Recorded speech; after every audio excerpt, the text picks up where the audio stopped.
আসলে একটা মানুষের ভালো কিছু মানুষ কিছুতেই সহ্য করতে পারে না, সেটা দেশে হোক বিদেশে হোক সব জায়গায় সমান। হ্যাঁ, এটাই কিন্তু আসল সত্যি। তো কেন এই কথাটা বলছি সেটা আজকে ব্লগে তোমরা সম্পূর্ণটা জানতে পারবে, তাহলে আমার পাশে থেকো। হ্যালো এভরিওয়ান, কেমন আছো তোমরা সবাই? আশা করছি তোমরা সবাই খুব ভালো আছো, আর আমরাও অনেক ভালো আছি। দেখো, আজকে হলো বৃহস্পতিবার, আমি ব্লগটা বিকেল থেকে চালু করছি, কারণ বৃহস্পতিবার তো তোমরা সবাই জানো আমি নাইট শিফট থেকে ভোরবেলা বাড়ি ফিরি, তারপর ঘুম দেই, তারপর ঘুম থেকে উঠে আমার সব কাজকর্ম শুরু করি। তো বিকেলবেলা খাওয়া দাওয়ার পর যখন রৌদ্রটা কমে গিয়েছিল, ভাবলাম আমার ব্যালকনিতে এত সুন্দর সুন্দর ফুল হয়েছে সেগুলোই তোমার সাথে শেয়ার করি। আমার পুরো ব্যালকনি গার্ডেনটা সবুজে ছেয়ে গেছে, তোমরা দেখতেই পারছো।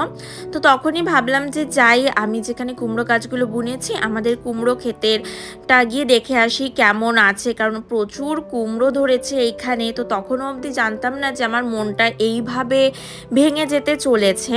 তো কি হয়েছে তোমাদেরকে তো বলবোই, তার আগে দেখিয়ে নিই যে দেখো কত সুন্দর সুন্দর কুমড়ো ধরেছে আমার এই কুমড়োর এই বাগানটাতে। বেশ কয়েকটা কুমড়ো বড় হওয়াও শুরু হয়েছে। এমন সময়ে আমি আরেক জায়গায় যখন কুমড়ো চেক করতে যাই যে কিরকম আছে, গিয়ে দেখি এত বড় একটা কুমড়ো এইভাবে পড়ে রয়েছে। আমি তো অবাক হয়ে গেছি যে এটা তো একদমই কাঁচা কুমড়ো, এইটা এইভাবে এখানে কেন পড়ে রয়েছে। তোমরা দেখতেই পাচ্ছ যে একদম ডাঁটিটা ছিঁড়ে ওইখানে, মানে ওইখানে আর কোনো কুমড়ো ছিলও না। তো আমি তো বুঝতে পারছি না এটা কোথা থেকে আসলো। তারপর আমার হঠাৎ করে একটা জায়গা না খুব খালি খালি মনে হলো, তো গিয়ে দেখলাম যে হ্যাঁ, এই কুমড়োটা এই জায়গারই। তোমরা দেখো কুমড়োটাকে কেউ একজন খুবই জোর করে টেনে ছিঁড়েছে, এর ফলে কয়েকটা ডালও ভেঙে গেছে। আর কোথা থেকে কুমড়োটা ছিঁড়েছে দেখতেই পারছো, এই জায়গা থেকে কুমড়োটা ছিঁড়েছে। কে করেছে আমরা একদমই জানি না, তবে আমাদের একজনের কে সন্দেহ হলেও শুধুমাত্র সন্দেহের বশে তো কাউকে কিছু বলা যায় না। কেননা এর আগেও একবার ঠিক এই কুমড়ো গাছটার পাশেই আরেকটা কুমড়ো গাছ হয়েছিল, ছোট অবস্থায় থাকতেই কেউ একজন ওই গাছটাকে শুদ্ধ টেনে তুলে ওই পাশেই ফেলে রেখেছিল। তো এইবার এই কুমড়োটার সাথেও তাই হলো, একদমই ছোট্ট কাঁচা কুমড়ো। খুবই কষ্ট লাগছিল, মন খারাপ হচ্ছিল যে এত সুন্দর জিনিসটা কেন ছিঁড়ে ফেলে দিল। প্রবলেম হলে আমাদের বলতো, আমরা তাহলে নয়তো গাছ কেটে ফেলতাম। তো যাই হোক, কি করব, বাড়ি এসে অনেকক্ষণ মুডটা অফ করে বসেছিলাম, তখন ও বললো যে চলো একটু কিছু ঘুরে আসি। তো আমরা বেরোনোর সময় দেখলাম আমাদের সামনেই যেই শিন্তো শ্রাইনটা রয়েছে, জাপানিজ শ্রাইন বা জাপানিজ টেম্পল, সেইখানে চলছে প্র্যাকটিস। তো এই জিনিসটা দেখে আমার মনটা একটু হলেও ভালো হলো। আগামী 26শে জুলাই আর 27শে জুলাই আমাদের এখানে কিন্তু ফেস্টিভ্যাল রয়েছে। আর জাপানে তো তোমাদের আমি সবসময় বলে আসছি যে গরমকাল মানে চারিদিকে ফেস্টিভ্যাল, আর এই ফেস্টিভ্যালগুলো না জাপানে শিন্তো শ্রাইনগুলোকে রিলেট করেই হয়ে থাকে। তো দেখো এই শ্রাইনটার বাইরে এখানে সবাই প্র্যাকটিস করছে, বাচ্চারা, তাদেরকে টিচাররা ট্রেনিং দিচ্ছে, আর মা বাবারাও দাঁড়িয়ে রয়েছে। ঠিক আমার মনে হচ্ছিল আমরা যেরকম আমাদের দেশে দুর্গাপূজার জন্য অপেক্ষা করে থাকি, এইখানেও যেন সবাই এই উৎসবটার জন্যই অপেক্ষা করে রয়েছে। তো ওইখান থেকে না আমরা এসেছিলাম একটু দাইসোতে।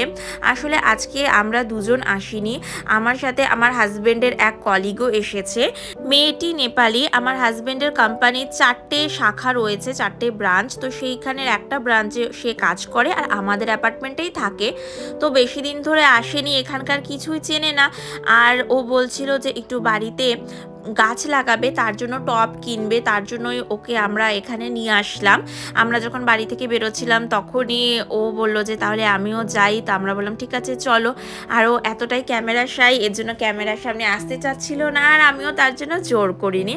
তো ওইদিকে ওর জিনিসপত্র টুকটাক মতো কিনছিল, আর এদিকে আমি আর আমার বড় টুকটাক ঘুরে দেখছিলাম। তো চলে এসেছি যথারীতি আমি মেয়েদের সেকশনে। তো এখান থেকে না আমার অনেক দিন ধরে দাইশো থেকে কিছু মেকআপ ব্রাশের প্রয়োজন ছিল, তবে যেটা দেখলাম এই বড় দাইশোটাতে মেকআপ ব্রাশ আমার তেমন একটা পছন্দ হলো না, তার জন্য এখান থেকে আর নিলাম না। তবে আরও কিছু টুকিটাকি জিনিস নিয়েছি, যেরকম এই জিনিসটা, এইটা হলো একটা মেকআপ তোলার পাফ টাইপের, মানে মেকআপ রিমুভাল পাফ, ওটা একটা নিলাম। আর নিলাম একটা বিউটি ব্লেন্ডার, আমার বিউটি ব্লেন্ডারটা প্রায় নষ্ট হয়ে গেছে। আর এখানে না ছোট্ট ছোট্ট কিছু ব্লেন্ডার পাওয়া যাচ্ছিল, যেগুলো নোজ এরিয়াতে কাজের জন্য খুবই ভালো। তো ভাবলাম যে এগুলো তাহলে কিনেই নিই। যদিও আমি তেমন একটা সাজি না, তোমরা আমাকে নর্মালভাবেই বেশি দেখো, তবে মাঝে মধ্যে কোনো সময় যদি মন চায় তখন আবার দেখা যায় কি এইটা নেই ওইটা নেই, তার জন্য ভাবলাম যা কিনেই নেই আজকে। আর এই প্রথম না আমি দাইশো থেকে স্কিন কেয়ারের কিছু নিলাম, ট্রাই করে অবশ্যই তোমাদেরকে আমি রিভিউ দেব। একটা পোর ক্লিয়ার প্যাক নিলাম, জানি না কেমন হবে, যেহেতু আগে কখনো ব্যবহার করিনি, তো আশা করছি ভালো হবে, কারণ দাইশোর প্রোডাক্টও পুরো সবাই ব্যবহার করে থাকে, জাপানিজরাও পর্যন্ত, তার জন্য আশা রাখছি যে ভালো হবে।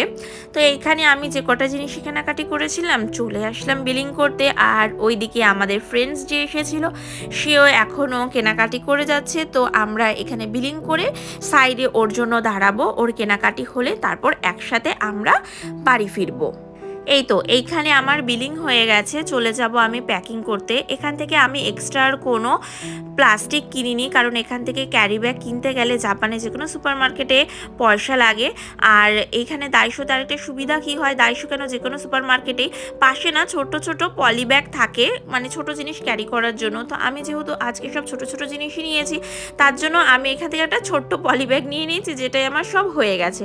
আর এইদিকে আমাদের নিউ যে ফ্রেন্ড আমাদের সাথে এসছে তারও অনেক কিছু কেনা হয়েছে, কারণ সে নতুন এসছে, ঘরে টুকটাক অনেক জিনিসপত্র লাগবে, তার জন্য আমরা ওকে একটু প্যাকিংয়েও হেল্প করছিলাম, কারণ ওর অনেক কিছু কেনা হয়েছে। আর এখন আমরা ফাইনালি বেরিয়ে পড়েছি, আর আজকে খুব সুন্দর চাঁদ উঠেছিল, তো বিকেলবেলার দিক থেকে মনটা এত খারাপ হচ্ছিল, তো যাই হোক ফ্রেন্ডসদের সাথে বেরোলে একটু মনটাও ভালো লাগে, সবাই মিলে যখন একটু আসলাম টুকটাক কিছু শপিং করলাম, বেশ এখন একটু মনটা ভালো লাগছে। বাট অনেস্টলি বলতে গেলে আমার সেদিনকে খুবই মনে কষ্ট লেগেছিল, আমি খালি এটা কথাই ভাবছিলাম যে কারো যদি এটা নিয়ে কোনো প্রবলেম হয়েই থাকে তা মানে সেটা আমাদেরকে ডাইরেক্টলি বলতে পারতো, কারণ সবাই দেখে যে এইখানে আমরাই যাই, এগুলো আমরাই বুনেছি, বাট আমাদেরকে না বলে এইভাবে আগে একদিন গাছ তুলে ফেলে দেওয়া, আজকে তার ওপর কুমড়ো ফেলে দেওয়া, সত্যি মনে অনেকটা কষ্ট লেগেছে। তো যাই হোক কিছু করার নেই, এখন কাউকে কিছু বলারও নেই, কারণ কাউকে আমরা এই জিনিসটা করতে দেখিনি, তার জন্য আমাদের আর কোনো কিছু করণীয় নেই। তো যেভাবে চলছে চলুক, জানি না বাকি কুমড়োগুলোর কি হবে, তো আশা করছি ওগুলো ঠিকঠাক মতোই থাকবে, দেখা যাক এখন কি হয়। তো ওইখান থেকে আমরা একটু ডাইরেক্সু এসেছিলাম, ডাইরেক্সু থেকে আমাদেরও কিছু জিনিস নেওয়া ছিল, আর আমাদের ফ্রেন্ডেরও কিছু জিনিসপত্র কেনার ছিল, তো ওকে সব দেখিয়ে দিচ্ছিলাম কোনটা কোথায় রয়েছে। তো এইখানে আমরা নিতে চলে এসেছি আমাদের জিনিসপত্র, কিছু ওটস নিয়ে নেব, ইদানিং ওটসটা খাওয়া হচ্ছে, ওই একটু বেশি খাচ্ছে আমার তুলনায়, আর নেব চাল। তো আজকে ভাবছি একেবারে 10 কেজির একটা বস্তা নিয়ে যাব, কারণ 5 কেজি নিলে খুব তাড়াতাড়ি শেষ হয়ে যায়, 10 কেজি নিলে বেশ অনেক দিন অবধি রিল্যাক্সে থাকা যায়, কোনো টেনশন লাগে না যে চালাতে হবে। তো আমি আজকে বলছিলাম ওকে যে দাঁড়াও আমি দেখি 10 কেজির বস্তা তুলতে পারি কি না, আর এখন না একদমই ওয়েট তুলতে পারি না কতটা ভারী মনে হচ্ছিল আমার। এত জায়গা ঘুরে প্রচণ্ড জল তেষ্টাও পেয়ে গেছে, কারণ জাপানে তো প্রচুর গরম পড়ছে, 30 ডিগ্রি থাকলেও মনে হচ্ছে যেন 40 ডিগ্রি, মানে এরকম ফিল হচ্ছে আর কি। তো তার জন্য একটা গ্রিন টি নিয়ে নিলাম, ঠান্ডা ঠান্ডা গ্রিন টি। তো একটু একটু করে নিজের মুডটাকে ঠিক করার চেষ্টা করছি, কারণ এটাকে নিয়ে বেশি ভাবলে তারপর আবার স্ট্রেস ডেভেলপ করবে, যেটা আমি চাচ্ছি না। তো এখানে চলে এসেছি আমরা বিলিং করতে। জাপানে আরেকটা সুবিধা কি হয়, সুপার মার্কেটগুলিতে যদি সেল দেওয়া হয় না, তাহলে সুপার মার্কেটের দেয়ালের গায়ে সব একদম একটা পুরো পেপার টানানো থাকে, সেইখানে লেখা থাকে কোন জিনিস কত % ছাড়ে দিচ্ছে, কত টাকা হচ্ছে। এতে করে সুবিধা হয় কি যারা কেনাকাটি করতে আসে তারা একদম দেখতে পারে যে কবে কোন জিনিসটা কতটা প্রাইসে ছাড়ে দিচ্ছে, তো সেই হিসেবে মানুষজন কেনাকাটি করতে পারে। সত্যি জাপানে এই দিক দিয়ে লাইফ অনেক ইজি। তাহলে চলো, এই তো আমাদের কেনাকাটি কমপ্লিট, এখন আমরা 3 জন মিলে চলে যাব বাড়ি। তো আশা করছি তোমাদের ব্লগটা ভালো লেগেছে, ভালো লাগলে কিন্তু লাইক কমেন্ট শেয়ার করে আমার পাশে থেকো, সবাই ভালো থেকো, সুস্থ থেকো।